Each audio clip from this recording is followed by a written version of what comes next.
нас дом уже построен. Началось это все не так уж и давно, и кажется, не очень близко.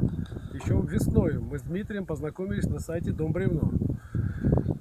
В результате долгих переговоров мы с ним решили построить дом индивидуального проекта.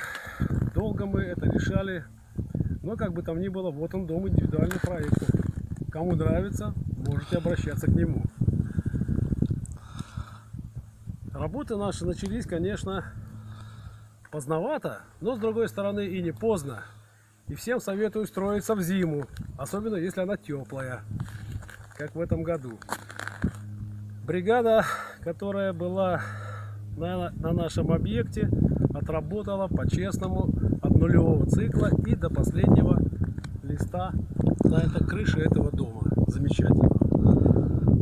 Хочу выразить слова благодарности Алексею, который руководил здесь этой большой работой, его дружным помощникам Ивану и Евгению. Ребята работали на совесть, по-честному. Все, что мы могли, мы решали в рабочем порядке. И вообще, если кому-то хочется, обращайтесь в эту компанию. Вы видите дом, вы можете увидеть этих ребят, вы видите меня, хозяина этого участка, этого дома. В любом случае, костромские ребята лучшие в этом деле. Я убедился, они это умеют, они это знают, они это хорошо делают. И вообще, почаще обращайтесь там, где растет лес. Там живут мастера, которые знают, что это за лес и как с ним обходиться. Всем удачи!